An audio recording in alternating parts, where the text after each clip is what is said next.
P8A 出击，北约与俄罗斯的冲突一触即发。俄罗斯无人机入侵波兰，北欧的安全问题已经迫在眉睫。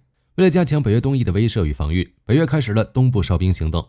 丹麦派出了2架 F-16战斗机和1艘防空护卫舰，德国也将提供4架台风战斗机。不过最瞩目的当属英国出动的数架 P8A 海神。P8A 作为美国新一代反潜巡航机，2009年才完成试飞，战绩却一点也不少。在2014年震惊世界的马航事件中， P8A 便在救援搜索工作上做出了极大的贡献。莫斯科号沉没也有 P8A 的功劳。那么这一架小小的巡逻机是如何导致莫斯科号沉没的？在东部哨兵行动中， P8A 又能做什么？2020年，美国开始接收第一架 P8A， 并计划在2024年前全部投入实战。如今出动 P8A 参与东部哨兵，基本官宣已经完成了 P8A 的实战计划。那它在东部哨兵行动中主要作用是什么？我们可以从 P8A 的功能与演习目的来判断。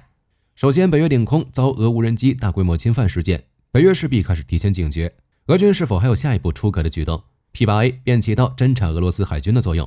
其次是 P8A 超强的机动性与反潜能力，可提前获取打击情报并分享给盟友。总而言之， P8A 的现身表明了北约各国对它实战运用的信心，海神之威将在东部哨兵行动上彻底展现出来。想了解 P8A， 咱们就得先从它的诞生讲起。别看如今的 P8A 各国抢购场面混乱，真跟最初设计时各大军火商打作一团的场面比起来，小巫都算不上。最初的美军完成海上巡逻与侦察反潜的任务，普遍使用 P3C 猎户巡逻机。早在上世纪60年代， P3C 便开始服役，采用当时最先进的电子计算机集成通信导航，几乎领先一个时代。尽管这架飞机在近40年的服役生涯中任劳任怨，帮助美军战胜无数劲旅，但面对最无解的敌人时间，也只剩下缴械投降的份儿。1990年4月，交付完最后一架 P3C 后，美军开始有了为他寻找接班人的打算。90年代末 MMA 计划正式启动，该计划全名为 Multi-Mission Maritime Aircraft， 意为多任务海上巡逻机。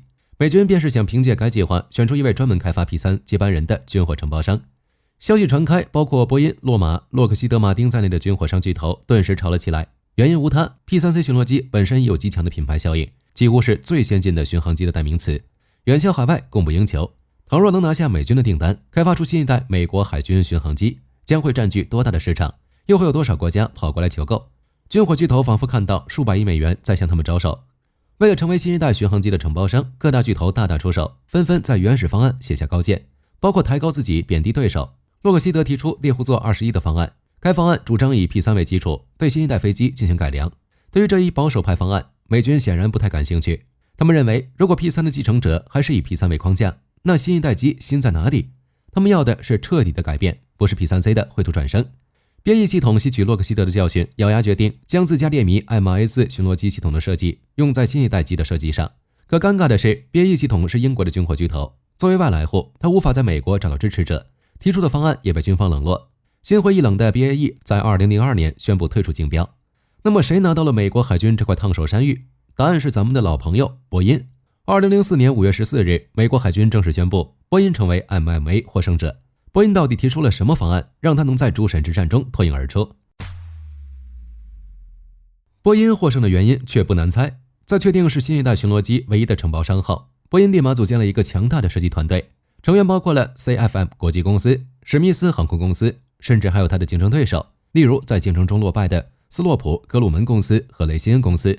恰如巴麦尊勋爵所言，没有永远的敌人，只有永远的利益。波音有整合各大军火巨头的人脉，就是军方选择它的理由。另一个原因则是波音提交的设计方案确实很出众。按照波音公司最初的设想，新一代巡逻机将以波音公司最成功的机型波音737作为蓝本，机翼前部加装武器吊舱，发展为军用型巡逻机。随后方案经过多处修改，也就有了如今 P8A 的雏形，包括武器吊舱位置移至机翼后部，主机舱设置5个弹舱外和6个武器挂载点，采用2具涡扇发动机，进一步提升效能和巡航能力，与美军优先考虑海上巡逻任务的想法完美重合。另一方面，设计团队中的成员开始发力， CFM 公司开始给波音提供了 CFM 56 7B27A 发动机，仅2台发动机就为 P8A 提供了超 2.4万公斤的推力，空中故障率也低得可怕，每1000小时的故障率仅为 0.03。 诺斯罗普格鲁门公司在信息技术上大展手脚，为 P8A 提供数据链系统，在对抗数据链和磁场异常方面效果显著。雷西恩公司则提供具有革命性的 GPS 抗干扰综合定位系统，另外附赠 APS-137 海上监视雷达和信号侦察装置。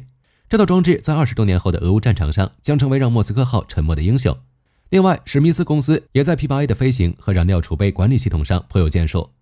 诸多同行携手，波音在一个极短的时间里，让737 MMA 飞出了实验室，离开了流水线，并交付到了美军手上，由此正式更名为 P8A 海神巡航机。作为取代老型号 P3C 巡逻机，肩负美军海上巡逻重任的 P8A， 它的实战性能到底怎么样？对于这点，我们可以问问莫斯科号。2022年4月13日，一艘光荣级莫斯科号巡洋舰正在黑海悠闲散步。作为帮助俄军速通蛇岛战役的功臣，强大就是莫斯科号悠闲的资本。可在当天下午，一架骑手无人攻击机突然飞抵巡洋舰上空，俄军不解，为何乌克兰的无人机知道他们所处的位置？答案便是 P8A。莫斯科号作为整个黑海海域吨位最大、火力最强的水面舰艇，被俄军寄予厚望，同样也得到了美军的厚望，只不过是击沉的厚望。为了尽快解决莫斯科号的威胁，美国海军派出 P8A 进行夜以继日的侦察与追踪。4月12日，凭借优越的雷达信号侦察装置， P8A 终于在茫茫黑海锁定了莫斯科号的具体位置。乌克兰邮政总局在这天适时发布以蛇岛喊话为主题的纪念邮票。邮票画面中，乌克兰士兵对着莫斯科号竖起一个诺大中指，泽连斯基则在社交媒体上评论暗示，俄罗斯军舰只会往一个方向去，海底的方向。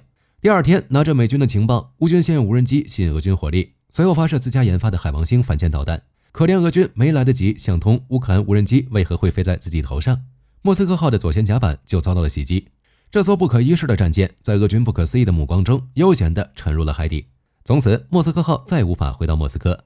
回顾整场行动，乌克兰极致的行动力可以列为其成功的主要原因，但首要原因当属 P8A 海神巡逻机卓越的侦察性能。除了莫斯科号沉没事件， P8A 在其他事件中也展现过不小的威力。2014年，马航 MH370 客机失联，随着救援的深入，人们画出了飞机可能坠毁的两大圆弧形走廊地区，包括由北部走廊延伸到中亚，南部走廊深入印度洋。但这并不是一个好消息，因为范围实在太广，想要把这片区域搜索完，不知道要花多少年。美国海军在这时候派出 P8A， 通过红外夜视传感器机载雷达，以及可以探测水下潜艇的先进磁异常检测系统。P8A 足以覆盖广大的搜索区域，大大减少了救援搜索的工作量。尽管并未找到失事飞机的残骸，但也让救援的成本降低了无数倍。P8A 的性能，无论是巡逻还是反潜作战，都能用先进一词来形容，甚至已经有人将其尊为潜艇猎手。但要说唯一让人不太满意的地方，大概是火力威胁的问题。鱼叉反舰导弹破坏力虽然不俗，攻击距离却不尽如人意，对付更大型的舰艇的威胁也有限，因此人们更愿意用侦察平台而非打击平台来形容 P8A。然而，军事新闻网站 Naval News 14日的报道却表明，这一刻板印象或许要彻底改变了。P8A 的反舰能力已经迎来重大升级。据 Naval News 的消息，美国海军最近向其提供了一张照片，内容为 P8A 巡逻机挂载 AGM-185C 长程反舰导弹的飞行画面。一张普通的照片，信息量却无比爆炸。能捏着这张照片，几乎就能向全世界宣告，这款猎杀前舰文明的巡逻机已经变成了具备远程打击能力的海上轰炸机。同时 P8A 已经由侦察平台转向攻击平台，现在的 P8A 岂止是前舰猎杀，还是水面舰队杀手。这些改变需要从照片的主角 LRA-SM 说起。这枚 LRA-SM 由洛马公司研制，射程超过了370公里，空射型射程更达926公里，属于亚音速远程反舰导弹，远超鱼叉导弹的最大射程124公里。当然，射程远的导弹比比皆是。LRA-SM 之所以引人注目，在于其特性逆踪反舰导弹中逆踪二字。LRA-SM 拥有先进的逆踪与导引设计，足以轻松穿透高度防御的舰队防空系统。超远的射程又让 P8A 具备了远距打击能力。P8A 从此便拥有了在防空火力范围之外对敌方水上目标发动突袭。另一方面， LRA-SM 还提高了 P8A 的火力威胁度。LRA-SM 通常作为 B-1B 战略轰炸机和 F/A-18 舰载机的适配导弹，搭载454公斤半穿甲弹头，以远程轰炸闻名，配备多模制导系统，依托人工智能技术实现基本自主路径规划和目标识别。一枚 P8A 最多可携带6枚 LRA-SM， 大大提高了打击水平。目前 P8A 与 LRA-SM 还处于整合阶段。根据美国海军的消息，未来将进行更多测试。倘若让 P8A 与 LRA-SM 完全适配， P8A 的作战能力将来到一个很恐怖的层次。P8A 搭配 LRA-SM 让美军的反潜作战能力处于一个全球领先的位置。那么当它遇上图142与运9反潜巡逻机，又将产生怎样的火花？俄军引以为傲的莫斯科号在 P8A 的助力下沉入海底，但这并非说明他们没有拿得出手的巡逻机。例如俄制的图142就算得上少有的能和 P8A 掰手腕的飞机。这架反潜巡逻机为前苏联图95轰炸机的海军衍生型号，至今仍在俄罗斯海军中服役。比起 P8A， 图142整体布局上略不相同，它采用气动布局，翼上装4台铝合金制成的涡桨发动机，为这台重型反潜巡逻机提供充足的动力。2024年，两架图142进行了环绕日本一周的长距离飞行，可以看出图142的长距飞行能力足以与 P8A 比肩。那火力方面，二者又有何不同呢？根据图142的生产商图波列夫设计局的表述，图142有着相当丰富的武器系统，它以8枚 KH-35反舰导弹作为主武器，该导弹为小型亚音速反舰导弹，经苏联专家近30年的研究，才进入到现役装备序列。后续的改进型最大射程提升到了260公里，专门用于打击5000吨级以下水面舰艇和敌方运输舰船编队。另外，图142还配备了 AT1、AT2 等反潜鱼雷，其中 AT2 最高航速高达40节，在反潜作战上主打一个出其不意。别忘了，图142的定位始终是重型反潜巡逻机。之所以称为重型，在于它的战斗负重达11000公斤，机舱的武器库储存大量的弹药，几乎少有弹药不够用的苦恼。另一个值得对比的反潜巡逻机，则是中国的运9反潜巡逻机。当然，运9还称不上顶尖反潜机，不过我们也可以聊聊。这架反潜机由运9战术运输机改进而来，最近一次露面是在中国93阅兵上。虽然没有具体的数据，但我们也能从各方消息中窥探运9与 P8A 的不同。侦察系统方面，运9采用多功能有源相控阵雷达，动力系统使用涡桨发动机，运用声呐浮标阵列实现探测功能。比起前辈运8反潜机，运9在目标精度上有了显著的提升。不过由于是军用运输机改进而来，巡航速度有较大限制。此外，应对突发海况的快速反应能力也弱于喷气式反潜机。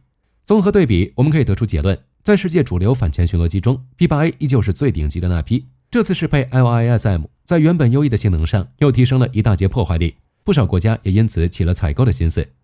据新加坡联合早报报告，将采购4架 P8A 海神，用来替换1993年启用的 Fokker 50海巡机。另外，英国、澳大利亚、韩国等国家也确定了未来采购的意向。目前的 P8A 仍在升级，机身更大，速度更快，监视海域的面积也大幅加强。至于 P8A 与 LRASM 后续的适配会到何种程度，会为 P8A 带来怎样的变化，世界反潜巡逻机的发展格局又将走向何处，就需要再做等待了。好了，关于 P8A 的故事就到这里。一架小小的巡逻机能间接挑翻一架世界上几种仅存的大型巡洋舰之一的莫斯科号，怎么看都不可能。但科技就是用可能去创造不可能。